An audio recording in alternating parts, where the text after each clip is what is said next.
Hello guys, welcome back to new video. आज की video में हम डिस्कस करेंगे कि निफ्टी क्या कर सकता है मंडे को।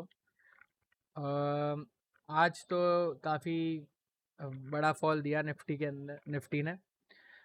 रीज़न क्या था? रीज़न सिंपल था, क्योंकि इसराइल ने रात के अंदर ईरान के ऊपर अटैक कर दिया, ईरान की न्यूक्लियर फैसिलिटीज़ के ऊपर। उसमें ये इम्पैक्ट आपको आता हुआ दिखा। निफ्टी खोला तो काफ़ी डाउन था, लेकिन उधर से बहुत बढ़िया अच्छी रिकवरी करके बंद हुआ निफ्टी हमारा। क्या मंडे भी वो रिकवरी कंटिन्यू करेगा? वो आपको ये वीडियो में पता लगेगा। वीडियो चालू होने से पहले गाइस प्लीज़ लाइक कर दो वीडियो को, कमेंट कर दो कि कैसी लग रही है वीडियोस। मैंने आज एक और वीडियो भी डाला था जो स्टॉक आइडियाज़ थे ये डिप पर बाई करने के लिए। मैंने बहुत सारे स्टॉक्स दिया था, उसमें काफ़ी स्टॉक्स बहुत ऊपर भी आ गए जो पॉइंट पर मैंने रिकमेंड किया था आप लोग को। आज ही मैंने वीडियो डाला, 2 बजे बनाया था मैंने वो। तो आप वो वीडियो भी चेकआउट कर सकते हो। लिंक आपको मिल जाएगा डिस्क्रिप्शन में। तो चलो अब देखते हैं कि निफ्टी क्या कर सकता है मंडे के दिन। तो अब क्या हुआ है कि ईरान और इसराइल का थोड़ा वॉर टेंशन बढ़ गया, उसके कारण ऑयल स्पाइक हो गया है और सब मार्केट गिरने लगे उसके कारण कि वॉर हो जाएगा तो क्या ये वो थोड़ा होने लगा, ये सब चीज़ें। बट मैं आपसे एक सवाल पूछता हूँ, क्या ये वॉर अगर होगा भी दोनों के बीच में, तो क्या ये वॉर बड़ा रहेगा रशिया और यूक्रेन से? क्या ये वॉर दो बड़ी कंट्रीज में हो रहा है, कि या ये वॉर जो हो रहा है वो काफ़ी छोटी कंट्रीज में हो रहा है? तो आंसर इज ये वॉर छोटी कंट्रीज में हो रहा है। जब रशिया और यूक्रेन का इम्पैक्ट इतना लिमिटेड था, तो ईरान और इसराइल का तो और भी लिमिटेड रहेगा। और ये आज की तो बात है नहीं कि ईरान और इसराइल में टेंशन रहता है। टेंशन उनके बीच में बहुत टाइम से है।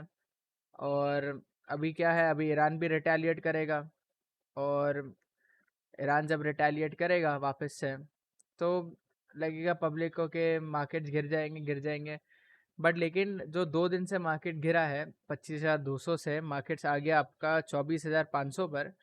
तो ये गिरा ही इसके लिए क्योंकि वो प्राइस इन करने गया कि अभी ईरान भी सामने स्ट्राइक करेगा, तो वो एक वॉर लाइक सिचुएशन मार्केट्स ने ऑलरेडी प्राइस इन कर लिया है। अब ये ग्लोबल मार्केट्स में भी हम देख ले या हम इंडियन मार्केट्स में भी देख ले, ये सेम सिमिलर थिंग लग रहा है होता हुआ। तो आगे क्या लगता है होता हुआ? तो आगे अगर सैटरडे संडे कुछ होता नहीं है इतना बड़ा, या इन मी कुछ, अनलेस एंटिल को न्यूक्लियर बॉम्ब गिरा दे एक दूसरे में से, ईरान न्यूक्लियर बॉम्ब फेंक दे इसराइल पर, तो ही मार्केट्स अभी गिरेगा। जो वॉर का इम्पैक्ट है आई थिंक वो ख़त्म हो चुका है। जो भी होना था आज वो इम्पैक्ट आ गया आज के दिन में। जो लेवल्स अभी जो इम्पोर्टेंट दिख रहे हैं मंडे के लिए वो है 24,750।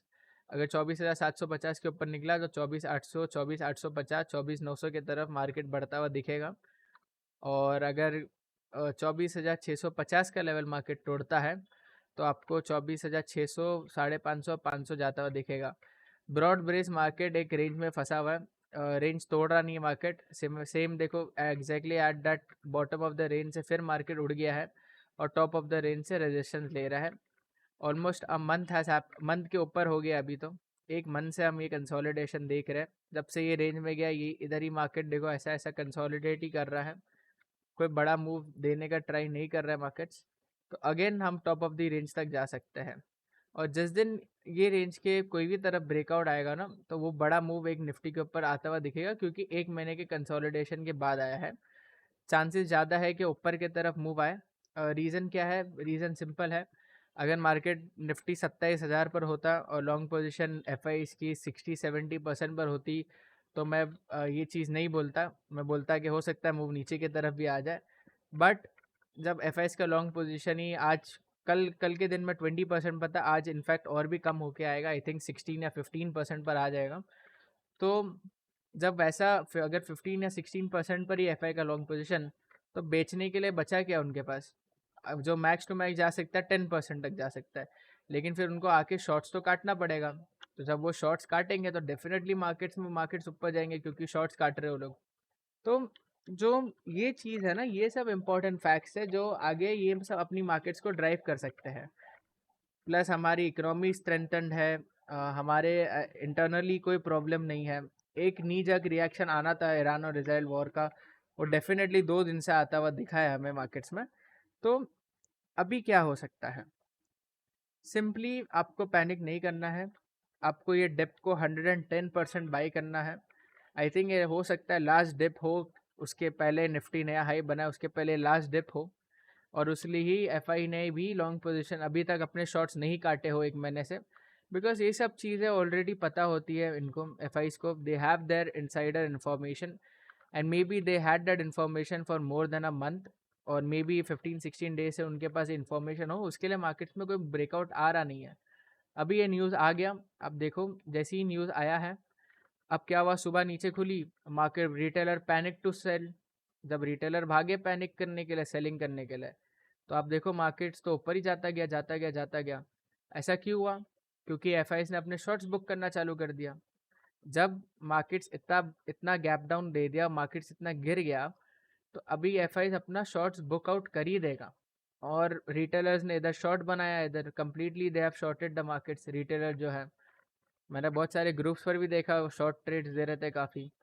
तो तो ये जो है, तो रिटेलर्स जब शॉर्ट कर रहे हैं, और ये न्यूज़ के ऊपर, हमेशा बोलता हूँ न्यूज़ के ऊपर अगर हो गया है तो वो मूव ख़त्म हो गया है, ये मूव आ चुका है। अगर आप चेस इधर करने जाओगे तो आपका स्टॉप लॉस ही कटेगा पुट्स के अंदर। तो ये टाइम नहीं है मार्केट्स को शॉर्ट करने का। ऑलरेडी जो बड़ा मूव आना था शॉर्टिंग के तरफ वो आ चुका है।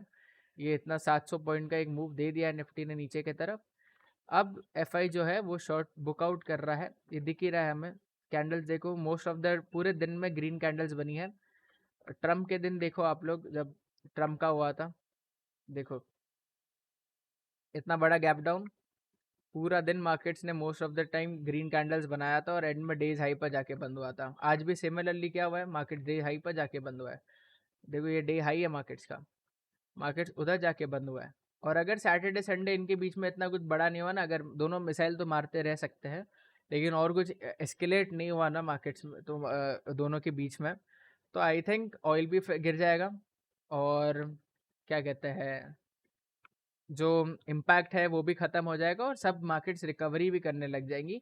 ऐसे न्यूज़ेस पर मोस्टली बॉटम बनता है हर मार्केट में। सिमिलरली आप देखो, ये रिएक्शन आया यूएस की मार्केट में, उसके बाद ये लोग कुछ they are also not falling that much, they are also showing some kind of buying opportunities in their markets. तो ये सब चीज़ें हुई है ओवरनाइट, जो कि इम्पोर्टेंट है बताना। मेरे हिसाब से कुछ दिखता नहीं है जाता हुआ नीचे, और उनके बीच में एस्केलेट भी थिंग्स नहीं होनी चाहिए, एंड होंगी भी नहीं। I think it will all settle down. तो guys just wait and watch करो ऐसे मतलब वेट एंड वॉच मत करो ऐसे सिचुएशन में। Buy this dip, because this, if you buy this dip, it might be the last dip before the markets run towards a new high। ये हो सकता है कि मार्केट्स के लास्ट डिप कर रहा हो नए हाई के पहले। मिड कैप्स तो कम्प्लीटली रिकवर कर गए, कितने टाइम से बोल रहा हूँ, मिड कैप्स में यूफोरिक रैली चल रही है। Stay invested in mid caps, there is nothing to worry about. बहुत सारे स्टॉक्स मैंने जो दिया वो वाले वीडियो में, आप वो चेकआउट करना वो वीडियो, ये इस वीडियो के बाद आपको बहुत मदद मिलेगा। क्योंकि मैंने बहुत सारे स्टॉक्स दिया हो जो बहुत अच्छी कंपनीज है और अच्छा खासा आगे जाके परफॉर्म कर सकती है मार्केट्स में। तो ये सब स्टॉक्स पर, वो स्टॉक्स पर नज़र रखना। प्लस बैंक निफ्टी पर चले जाता हूँ। बैंक निफ्टी को तो मैं बोल ही रहा हूँ इतने टाइम से कि इसमें तो फेक ब्रेकआउट आया है। मैं इधर से आप लोग को बोल रहा हूँ कि don't by bank Nifty, avoid bank Nifty, avoid bank Nifty. कितने टाइम बोला मैंने, मोस्टली ये पॉइंट से मैंने एनालिसिस किया था बैंक निफ्टी का। मैं इसलिए बोल रहा था क्योंकि दूसरे सेक्टर्स अच्छा कर सकते हैं। दूसरा सेक्टर मैंने अपना आईटी दिया था, आईटी देखो आज भी ग्रीन में बंद हुआ है। व्हेन देयर इज़ अ, पूरी मार्केट्स लाल में थी तो भी ये ग्रीन में बंद हुआ सेक्टर जाकर पूरा। तो क्या बता रहा है, सेक्टर में स्ट्रेंथ है। तो गाइज आईटी में पैसा रखो ज़रूर, आईटी में पैसा डाल के रखो ज़रूर। और क्या कहते हैं, बैंक से अभी भी दूर रहो। आई थिंक रिकवरी करेंगे बैंक्स, लेकिन दूर रहो बैंक से। They will recover, they will also go to their highs, near highs पर जाएंगे अगर मार्केट अच्छा खासा रैली करता है तो। बट बैंक से अभी अवॉइड करो, बैंक्स को थोड़ा focus on auto, metal and IT. Metals काफ़ी डिप किया है, आप बाई कर सकते हो मेटल्स, उसके कारण अच्छा खासा डिप मिल गया है मेटल्स के अंदर। आई थिंक उधर से भी अब रैली आनी चाहिए मेटल से। प्लस जो निफ्टी है वो डेज हाई पर जाके बंद हुआ, तो हो सकता है they are not expecting any kind of escalation between Iran and Israel. And जब ईरान और इसराइल का एस्केलेशन नहीं होगा, देन नॉर्मली जो ये 160 पॉइंट हमें दिख रहा है वो हो सकता है मंडे रिकवरी भी हो जाए उतनी पॉइंट्स की। कोई बड़ी बात नहीं है कि मार्केट 160 पॉइंट रिकवर होकर मंडे को बंद हो जाए, और इनफैक्ट हो सकता है उससे ज़्यादा भी बढ़ जाए, कोई गारंटी नहीं है। प्लस ऑयल ऑयल अभी थोड़ा गेन कर रहा है, नहीं तो काफ़ी सुबह तो 12% बढ़ गया था, अभी सिर्फ 6% अप है। आई थिंक ये भी कूल ऑफ हो रहा है, ये भी और नीचे आते जाएगा कॉन्स्टेंटली, क्योंकि बे सिंपल है, सेल ऑन द न्यूज़ पर सेल करो, दैट्स अ नॉर्मल थिंग। तो ये सब चीज़ें होती हुई दिख रही है मार्केट्स में। ये मार्केट्स में एक ही थिंग है कि आपको पैनिक नहीं करना है। आज की कैंडल अच्छी बोले जाएंगी क्योंकि ये वापस से रेंज को डिफेंड किया है, and it's a very common thing. ये और ये कैंडल में क्या फ़र्क है? अगर मैं दिखाऊँ, ये ट्रम्प की टैरिफ का था, ये कैंडल और ये कैंडल में क्या फ़र्क है? It is literally the same. और उसके पहले भी आप देखो सिमिलर कैंडल बनाते हैं, देखो ये लाल कैंडल, ये लाल कैंडल इधर, और ये देखो ये नीचे एक ग्रीन कैंडल, ये ग्रीन कैंडल, उसके बाद रैली देखो। हो सकता है ऐसी रैली चालू हो जाए मार्केट्स में, और हो गई अगर, हो सकता है ब्रेकआउट आ जाए ऊपर की तरफ, क्योंकि अभी सब रिटेलर, कोई भी रिटेलर लॉन्ग तो बचा नहीं है। सब सब डर रहे लॉन्ग करने को मार्केट्स को, बट यही टाइम होता है एक्चुअल लॉन्ग करने का मार्केट्स में। आज तो काफ़ी अभी आएगा न्यूज़ेस का कि पीपल लॉस 7 लाख करोड़, 7 लाख करोड़ का मार्केट कैप चला गया, ये वो आएगा। पब्लिक किधर डर के, इतना ही डर पब्लिक के अंदर रहेगा, पब्लिक किधर से खरीदने वाली है? ये लिटरली एक कॉपी पेस्ट मूव होने वाला है ट्रम्प के टैरिफ्स के तरह। आई थिंक आप रेडी हो जाओ ये सब चीज़ के लिए। हो सकता है बहुत बड़ी रैली कर जाए मार्केट, मिस आउट नहीं करना, क्योंकि अच्छा खासा अब तो टाइम वाइज करेक्शन भी आ गया, प्राइस वाइज करेक्शन भी आ गया, मिस आउट मत करो। हो सकता है आज बॉटम लग गया हो मार्केट्स में, एंड अनलेस अनटिल दोनों में मंडे को अभी काय के लिए गिरेगा मार्केट? क्या ईरान और इसराइल का न्यूज़ प्राइजन नहीं हुआ है? हो गया प्राइजन। जब 25,200 से हम 24,500 गिर गए, 700 पॉइंट का वो प्राइजन हो चुका है। सिमिलरली अगर मैं डाउ जोन्स में जाके देखूँ, नास्डैक और डाउ जोन्स में देखूँ, तो उनका भी मार्केट 22,080 से 21,400 तक गिर गया था। तो वो सब चीज़ प्राइस इन हो चुकी है पूरे वर्ल्ड मार्केट्स में। विक्स आज थोड़ा स्पाइक करेगा, ऑफकोर्स स्पाइक करेगा, क्योंकि थोड़ा जब फियर हुआ है तो ऑफकोर्स थोड़ा स्पाइक आएगा मार्केट्स में विक्स के अंदर।